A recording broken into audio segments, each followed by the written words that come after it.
لگ بھگ 3:15 کا وقت تھا۔ اچانک سے اس کا الارم بجا۔ تہجد کا وقت ہو چکا تھا۔ وضو کرنے کے لیے بستر سے اٹھی تو دیکھا کہ آسمان بہت پرسکون ہے۔ کالے سیاہ بادلوں نے اس کی رونق میں اضافہ کیا ہوا ہے اور اللہ تعالیٰ کی آمد نے اس کو اور بھی خوبصورت بنا دیا ہے۔ اوپر سے ٹمٹماتا ہوا چاند اور چمکتے ہوئے ستارے دیکھ کر کہنے لگی، اللہ میں آ گئی ہوں۔ اللہ، آپ کو پتہ ہے سخت سردی کی وجہ سے کبھی کبھی تہجد کے لیے گرم بستر چھوڑنا مجھے مشکل لگتا ہے، اور کبھی ایسا ہوتا ہے کہ میری آنکھ دوبارہ سے لگ جاتی ہے، لیکن آپ کو پتہ ہے تھوڑی ہی دیر بعد میری آنکھ ایسے کھل جاتی ہے جیسے کوئی مجھے جگا کر غائب ہو گیا ہو، اور میرے ذہن میں آتا ہے کہ آپ نے کوئی فرشتہ بھیجا ہوگا کہ جاؤ میری بندی کو اٹھاؤ، تہجد کا وقت نکل نہ جائے۔ جب میں یہ سوچتی ہوں تو میں جلدی جلدی اپنے جوتے پہن کر اپنا گرم بستر چھوڑتی ہوں۔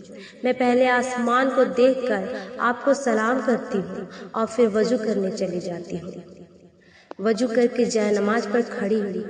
سجدے میں جاتے ہی اس نے محسوس کیا جیسے اللہ اس کے بالکل آگے بیٹھا ہے۔ سلام پھیر کر کونے میں بیٹھ گئی۔ آ گئے ہیں نا آپ؟ دیکھ رہے ہیں نا؟ ابھی جانا نہیں ہے آپ کو؟ بہت سے باتیں کرنی ہے آپ سے۔ اللہ، میں آپ کے لیے اپنا گرم بستر چھوڑ کر آئی ہوں، آپ سے بہت ساری باتیں کرنی ہیں۔ بیٹھی رہی اس وقت کی خاموشی اور سکون کو محسوس کرتی رہی۔ نیند سے آنکھیں پھر سے بند ہونے لگی تھی کہ اچانک سے ہوش میں آئی اور ہاتھ اٹھا کر بولی، اللہ، میرے ماں باپ کو لمبی زندگی دینا۔ اللہ، ان کو ہماری خوشیاں دیکھنا نصیب کرنا۔ اللہ، ان کا سایہ ہم بہن بھائیوں پر ہمیشہ قائم رکھنا۔ اللہ، ان کو ہر پریشانی سے دور رکھنا۔ پھر اپنے بہن بھائیوں کے لیے مانگنے لگی، پھر اپنے عزیزوں کے لیے، اور پھر اس کے لیے جنہوں نے اس کو دعا میں یاد رکھنے کو کہا تھا۔ اور آخر میں اپنی باری آئی تو بالکل ہی خاموش ہو گئی اور آنکھوں سے آنسو گرنے لگے۔ منہ سے کچھ بول نہ پائی، جیسے بہت تھک گئی ہو۔ ترستی ہوئی نگاہوں سے کھڑکی سے باہر دیکھنے لگی، مانو جیسے کوئی دعا بہت وقت سے مانگ رہی ہو جو ابھی تک قبول نہیں ہوئی اس کی۔ پھر سے ہاتھ اٹھائی اور بولی، میں روز آتی ہوں، آپ تو تہجد کی دعا کبھی رد نہیں کرتے نا۔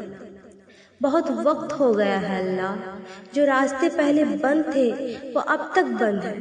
میں بہت تھک جاتی ہوں، کبھی کبھی دل کرتا ہے جیسے کسی لمحے سسکتے ہوئے کہوں گی اور اگلے ہی لمحے میری دعا قبول ہو جائے گی۔ اب بہت صبر کر چکی ہوں اللہ، لیکن صبر کے علاوہ میرے پاس کچھ ہے بھی تو نہیں۔ میرا دل بہت اذیت میں رہتا ہے، صرف اس وقت خود کو سکون میں محسوس کرتی ہوں کہ یہ ایک دعا ہے، اس کو قبول کر لے۔ اب تیری بندی بہت تھک چکی ہے اللہ۔ اور پھر رونے لگی۔ اٹھ کر باہر گئی تو دیکھا ٹھنڈی ہوا چل رہی ہے اور اس کو محسوس ہوا جیسے اس کی دعا قبول ہو گئی ہے۔ پھر لمبا سانس لیتے ہوئے کمرے میں آ کر پھر سے جائے نماز میں بیٹھی اور خود سے کہنے لگی، ہاں سچ ہے، دعائیں رد نہیں ہوتی۔ آج نہیں تو کل ضرور جواب دے گا، بلکہ وہ تڑپ کی تمام حدیں اور صبر کی تمام کیفیات کو جانتا ہے۔ وہ اپنے بندے کو تڑپتا ہوا نہیں چھوڑتا، کچھ نہ کچھ کر کے وسیلہ بنا ہی دیتا ہے۔ ہاں، اللہ دعائیں کبھی رد نہیں کرتا، بس بہتر وقت پر قبول کرتا ہے۔